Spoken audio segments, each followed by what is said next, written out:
So, in this wonderful episode, I'll be talking about current events. Uh, so, someone was asking me at work about what I thought about Ferguson. If you don't know what Ferguson is, you've been living under a rock. I'll post a link below, just in case if you're not familiar with what's the events in Ferguson. But my take on this is kind of twofold. It's kind of hard to go into this unbiased because this kind of brings up another can of worms. But uh, the the way I look at it is two ways. There's the one side of the fence, and then there's the other side of the fence. Unfortunately, there's not a on the fence thing. It's either you're a one or the other. So on this one,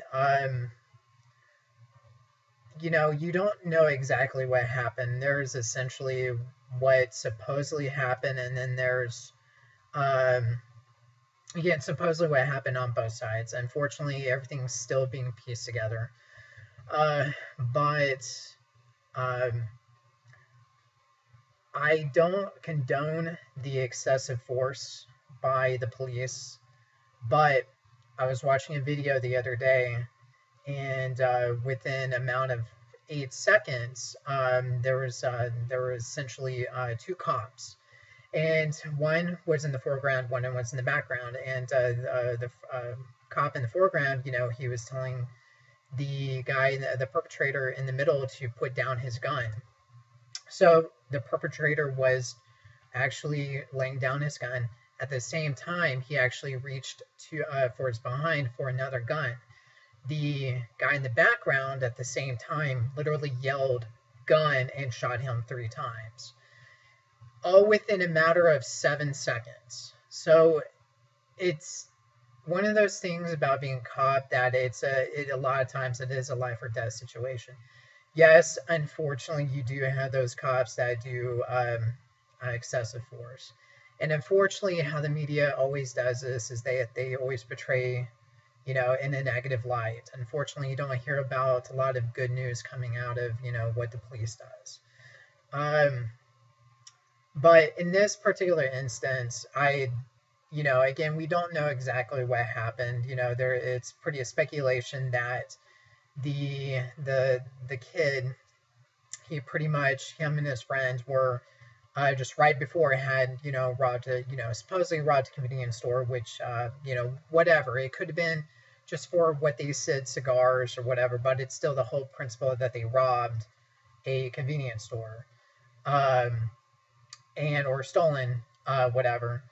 So they're walking down the street, and I guess, they believe maybe that the cop is there for them, and but instead it looks like he was trying to get them out of the middle of the street. Again, that's pure speculation. There's not been a definitive answer on both sides, so I'm just basing this off what I've read so far. So so again, going back to this, the apparently the kid tried to, I guess try to either steal the car or maybe try to get the gun from the officer. Who knows? But either the cop was fearful for his life or what. Because again, going back to that story, those 7 seconds, that's not a lot of time to react and figure out, okay, maybe I should not use excessive force, or maybe in this instance I should use excessive force or use force in general. Um, so so going back to this, unfortunately, the kid died. And again, two sides of the fence. One is holding the cop liable for shooting the kid, and maybe not using an alternative baton, a taser, whatever. The other part is pretty much, well, the cop was in the right. He was fearful for his life. You don't know how much it would have escalated. Unfortunately, this brings, kind of, I hate to say this, but it brings it back to the Trayvon Martin case, and, about the excessive force and what actually in reality happened. The other part to this is that you have a population that's 70% African American, and and unfortunately you have a police force that is majority of them, if I believe it's either majority or all, that is actually Caucasian. So you're unfortunately you will have the race card in this. There's no good or right or wrong way to say it. Unfortunately, that's the reality of it. So the race card is being played out right now in regards to this, and there's been peaceful protests, but unfortunately at the same time, that's being canceled out by looters. And not everybody is looting. Unfortunately, it is those few bad people that will be, again, canceling out what they're actually doing right on both sides, actually. But it's a big issue, and unfortunately, due to ethnicity and the racist and the bias of everything, that it's just the reality of everything. And this just kind of goes back. Not even just each race, it's again based in reality is racist towards another, unfortunately. I'm going to be honest. I've definitely had my moments. I believe everybody has to if they really want to be honest with everything. But sometimes it is hard to kind of kind of backtrack, say, what, this is not right. We need to look at it in a different light. I think Ferguson is kind of it's unfortunately it's one of those things that I think this will always be like this. Unfortunately, I don't think we'll ever live in a utopia, no matter how hard we try. Yes, there's ways to go about it, to I guess for everybody to tolerate it, I guess. But again, I just don't think there'll ever be utopia, no matter what. So my take on it is honestly just both sides really are at fault for this. The Ferguson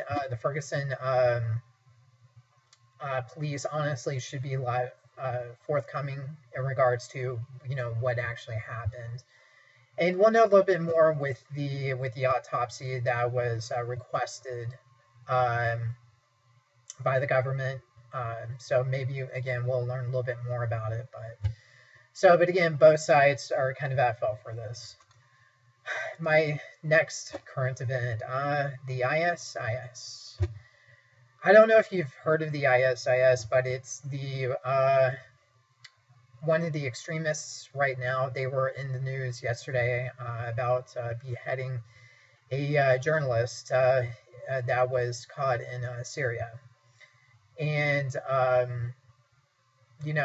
my thoughts of this, being in the army for 7 years. You will always have terrorist groups, especially Muslim terrorist groups. And unfortunately, this has been going on for 1,000 years, and it will continue for for who knows how long. That's just again based on reality of what's going to happen. So no matter what happens, no matter if you defeat one terrorist group, another one will pick up the baton and fight the fight. There's things you can do to maybe delay it, to maybe interrupt it, but this is going to be like this for who knows how long. And this also stems from the U.S. The U.S. is kind of in a catch-22 situation. They always have. Is pretty much everybody looks to them to do something if something happens. So case in point right now is Iraq. The ISIS, with the Iraqi force right now, they're not doing too well, and they need assistance. And who do they turn to? Well, the U.S. Even though they wanted the U.S. pulled out, back in 2011 with the agreement. So what did the U.S. do? Well, they're starting to, agree to the terms of Iraq and starting to, they've done drone attacks and maybe possibly additional soldiers on the ground. So, but again, who does everybody turn to? The U.S.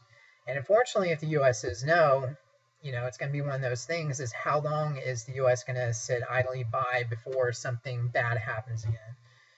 Russia and Ukraine. I mean, Ukraine was looking to, actually, Ukraine and Europe were looking to the U.S. to figure out what they were going to do. So again, it's one of those things, is that because of what we've done in the past, again, being the police force of the world, this will always continue to be. I still think the U.S. will be a superpower no matter what happens. I just think there's definitely things that, as a nation, we could definitely do a lot better.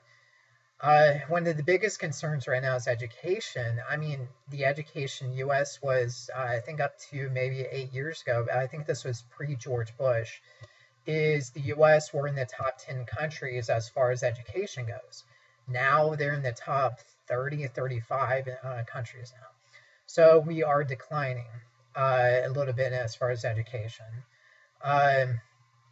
That's kind of one of the big things I wish the U.S. would actually do a lot better for, is education and where the taxes go and stuff like that. But I'm not going to get into too much of the government politics. But and lastly, the Ebola virus.